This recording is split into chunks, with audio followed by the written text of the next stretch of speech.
This Strand Warlock build is one of the craziest things I have ever seen. With just a primary ammo gun and one singular grenade, you can suspend every non-boss enemy in sight by simply killing one. The concept of this build is born in our first aspect, Mind-Spun Invocation, which grants all of our grenades enhanced functionality. The one we are most concerned with here is the Shackle grenade, which can be consumed for a 25-second buff called WEAVER'S TRANCE. While this buff is active, final blows create a suspending explosion from the defeated target, suspending all nearby enemies. Oop, accidentally suspended you too.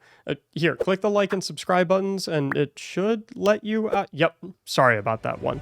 Although, that did remind me to let you know that Suspend is an 8-second debuff that prevents all non-boss enemies from moving or shooting, including champions and mini-bosses. This suspending explosion effect is turned up to 11 when we start incorporating our exotic weapon and armor, beginning with the Osteostriga exotic SMG, which upon landing a final blow triggers a burst that poisons nearby targets. This synchronizes incredibly well with our Mind-Spun Invocation and WEAVER'S TRANCE, as enemies that die from the poison of Osteo's burst will also emit a suspending explosion to further cascade our suspends. But it doesn't stop there.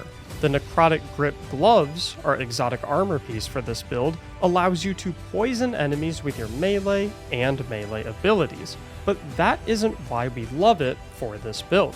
What it also happens to do is enable our poison to spread on poisoned enemy death in a 3-meter radius, even if the source of the poison is not a melee attack, which means that the poison from our Osteostriga, and thus the suspending explosions from WEAVER'S TRANCE, will domino effect through hordes of enemies infinitely. The rest of our kit is focused on fueling our abilities with on-demand regeneration, remaining tanky and safe with healing and damage resistances, and spawning additional sources of damage. That additional source of damage specifically is the Threadlings created from our second aspect, Weaver's Call, which creates 3 Threadlings on class ability activation to attack enemies or patiently wait until combat has begun. These aspects together provide us with 4 total fragment slots, the first of which we want to occupy with the Thread of Mind, which regenerates class ability energy when defeating suspended targets. Not only will this enable us to remain safe and healthy with a constant flow of healing rifts,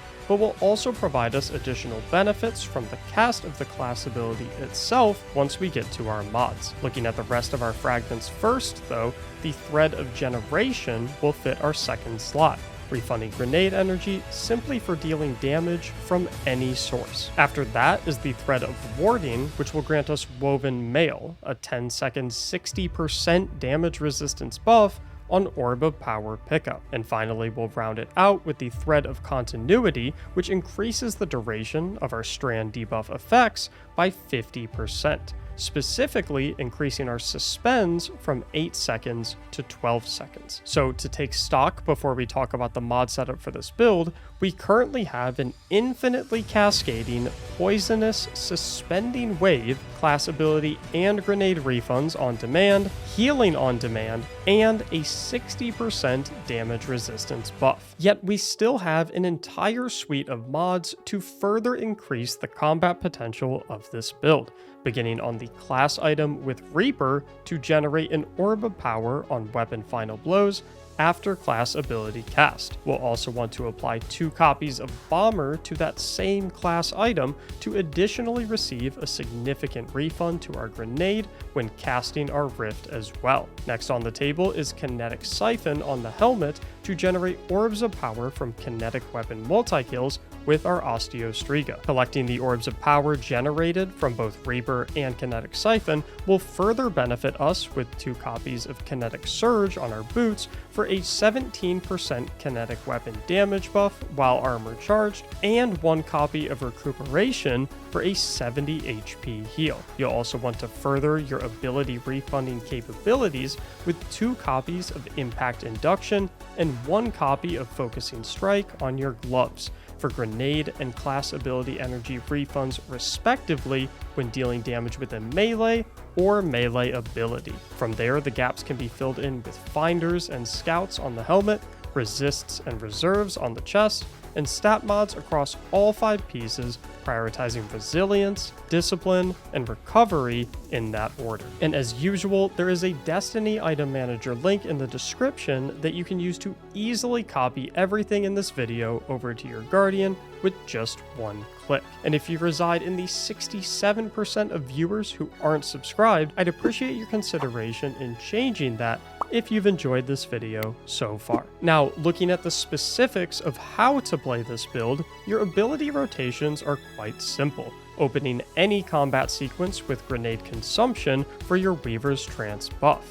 Immediately after doing so, you'll want to place your healing rift to not only create a point to hunker down with consistent healing, but to also proc your bomber mods for grenade energy refund and ready up Reaper for an orb of power on your next weapon kill. You'll then want to begin killing enemies, being sure to scavenge the created orbs of power from Reaper and Kinetic Siphon to receive your 60% damage resistance woven mail buff thanks to the Thread of Warding.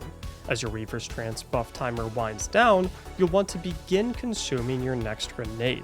Should you find yourself in a situation where your grenade is not yet available, you can force the return of it by either casting another rift, assuming you killed enough suspended enemies to refund it from Thread of Mind, or throw a melee at an enemy to receive both grenade and class ability energy from Impact Induction and Focusing Strike. In this setup, you want to view your melee charges not as another ability to use for damage and debuffing, but rather as an insurance policy for grenade and class ability refunds should you find yourself lacking Weaver's Trance, an available grenade, or a class ability.